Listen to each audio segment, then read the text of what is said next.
All right, ladies and gentlemen, every time I record some new report from Tiger Mountains, I like to do a little movie review or a TV review.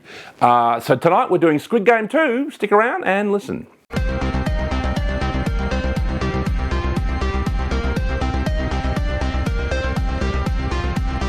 Yes, we're going to talk about Squid Game 2. I was actually quite a fan of Squid Game when it came out, and I wasn't the only one. It became, I think, one of the biggest hits Netflix ever had. It was a kind of crazy show out of South Korea, about a group of people who are kind of desperate for money, who are taken to this strange island off the coast of Korea, where they all compete.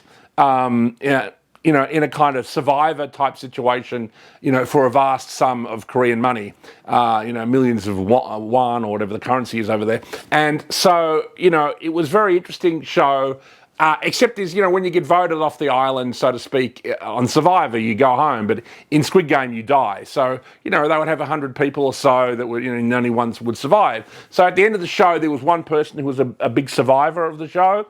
And he's seen leaving, like he's going to escape, he's got all the money, so he's going to be financially comfortable forever. But instead of leaving the country or going to a safe place and enjoying his money, he kind of gets off the train and starts heading back towards Seoul in some attempt like he's going to maybe expose the people behind the game. So, and one of the things I found interesting about it is that, it's a metaphor for the situation we're all living in, that we are ruled over by an evil global elite.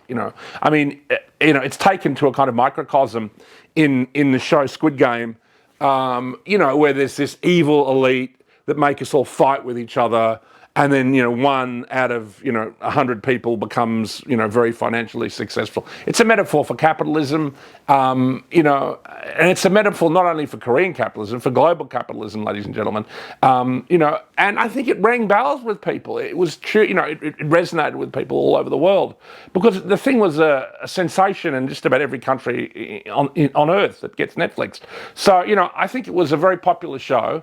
And, in a sense, it's tapping into the zeitgeist of what's called the Great Awakening, which is the idea that we throw off these, evil leaders of the world, whoever they may be. We won't go into that topic right here. But, what happens is in Squid Game 2, the guy hunts down one of the recruiters. They recruit people on subway stations in Seoul. So they find one of these recruiters, and then he leads them to someone who's directly involved in the game or one of the leaders involved in the game.